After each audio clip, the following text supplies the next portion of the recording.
Well, thanks, you guys. First thing, it's always just a privilege to be able to play for something bigger than ourselves, and to have the Play for K staff here, to have this be our Play for K game was really meaningful to us. I don't know if you know, but Rhea is one of their ambassadors, so we kind of call it the Ray for K game. I thought just her willingness to give of herself throughout the whole year, and the funds she's helped raise for her own community in LA and for underserved populations. There's just no reason that financial resources should be a factor in your ability to fight cancers of all kinds. So I just want to shout out Rhea and our team for doing the job that they do of utilizing their platform for good. That's the thing I'm most proud of with our team.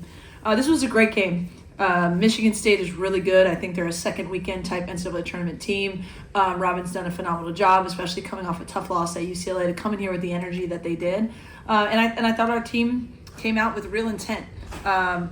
Kiki and JuJu are the best duo in the country. They played like it tonight. It was a type of game where they were trying to make it chaotic, and sometimes players just have to make plays versus me running plays. And they did a lot of that. I thought we got great contributions across the board. We obviously turned it over too much in the fourth, made it too close, but credit to Michigan State for never going away. They're really tough. And we'll get better from the fourth quarter lessons, but really excited to get the win and be able to take a step forward in what our goals are for the rest of the conference play. Hey, great win, you all. This question's for JuJu. What do you make of the duo between you and Kiki? And can you talk about just your ability just to continue to make defensive plays? You had 3 blocks and 3 steals. Yeah, I mean, Kiki's, who wouldn't want to play with Kiki? I mean, she can create her own shots. All you got to do is just really get her the ball on the post. So it makes my life and everybody's life a lot easier. And she motivates the whole team to continue to be competitive, and just give us a lot of energy on both ends of the court. And as far as defense, I mean, just like I said, I always say the same thing, just doing whatever I can to contribute, whether that be knocking down a shot, blocking a shot, getting a steal. I mean, just consider myself an all-around player. Ladies, great game.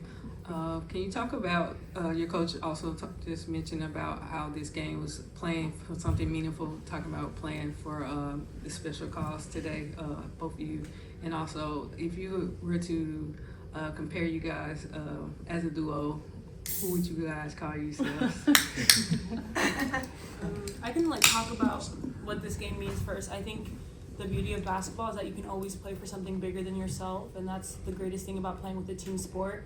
And I think for us, we're super, as Coach said, we're super proud of Rhea and everything that she's done and kind of taking initiative on this, and we're kind of just following suit with her. So I think, one, we're just super grateful that we can be a distraction for a lot of people, and we can also use this platform to get them the resources and things that they need. So I think that's first and foremost. And then in terms of duos, I don't know. You and Kiki. Yeah, that's right. Yeah.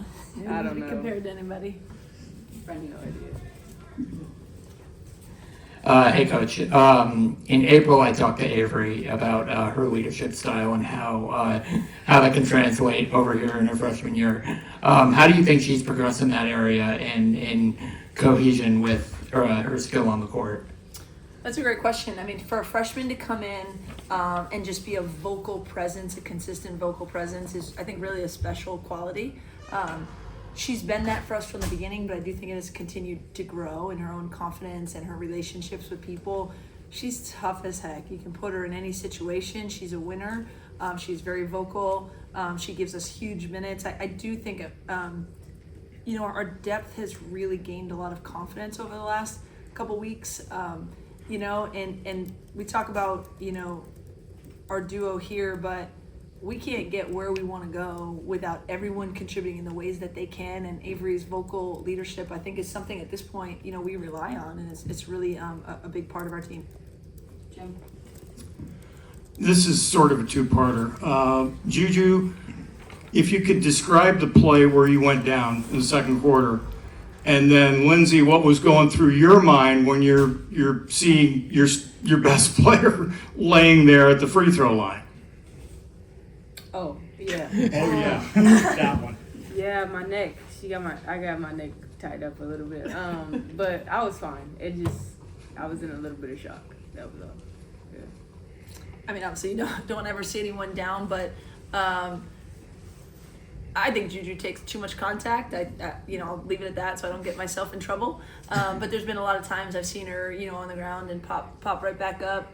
She's obviously really tough, wants to play through anything, gonna always make sure she's okay and get the okay from the training staff. But whenever she came back, she said, I'm good to go, and that was that. This is kind of a two-parter too. For you, Kiki, you had a big momentum shift in the third quarter. Can you talk a little bit about what that was? That was a positive change. And then in the fourth, there was not so positive change. So I was wondering if, Lindsay, you could talk about what that momentum shift was like. I think I was kind of just flowing.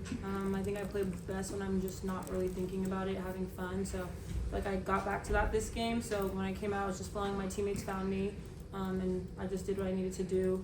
In terms of the fourth quarter, I think, I'll just speak for myself, I think I was just a little frantic with the ball, there was pressure, but definitely things I will work on, and, not having as many turnovers. I think I got most of my turnovers in that fourth quarter.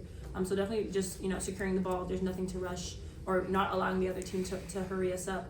But I would say that was probably the biggest difference in the third and fourth, is turnovers. Yeah, I mean, they're a really good team. We knew that, when we built a lead, I think strategy wasn't going to be to sag off and play zone. They're going to do more of what they do, which is really pressure. And to me, it's on me. I mean, we can learn from it.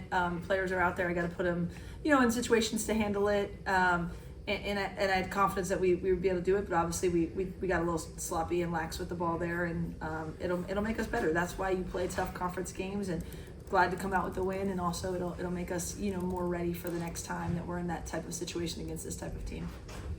Joe. For Lindsay and also the players, just 2 regular season games left, but how important is it to get that double bye, especially with how deep this conference is? Yeah, I said the radio asked me as well. Obviously, we have goals bigger than just getting the double bye and being one of the top 4 teams, and we can kind of control our own destiny the last 2 games. But I also think it's really a testament to our players. I think conference play is the best test of the consistency of excellence. You got to win when you don't have it some nights. You got to win when you're on the road, when someone's in a slump. You got to win when the officiating goes a certain way. And so to get this far and with 2 games to go, to have earned a top 4 seed is something that I'm proud of them for. But our goals are bigger than that, and we have an opportunity here in these next 2 games to compete for a championship, and that's even more special than just the double bye. Henry. Coach, you guys played against Grace VanSlooten a number of times when she was at Oregon, and you were able to contain her pretty well, but tonight she had a career-high 29 points. What made that matchup tonight more difficult than it has been for you guys in the past? Well, I mean, it was a completely different system, different style, in her time at a different school. She's a really good player. She was a key for us even when she was at Oregon, but, she's a year older. She had a night tonight. Credit to her and where they got her the ball. I think a lot of it came off of our we're a really good defensive team. I think when we're not throwing it to them, so she got some easy ones off of turnovers. But she had a really good night, and she's an excellent player, and we'll get better from that too. Sarah, and then we'll end with Sabrina. Thanks. JuJu, knowing that it's also so important for you to use your platform to give back to your community, I'm curious what it's been like for you to be able to watch Rhea. Have you been able to learn anything from her? Yeah, I think as a whole team, we're very willing to help with anything. But I think Rhea especially, she comes from LA as well, and we kind of share that connection, but she's just a great person. And I think there's a lot of good people on this team who want to help and realize that there's a bigger calling than just basketball, which I think is really important. So it's really dope to see my teammates shine in that aspect and do stuff outside of basketball that help others. Last question, Sabrina.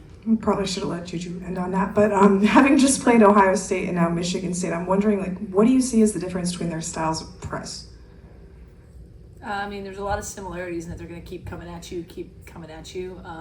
They're both good in different ways.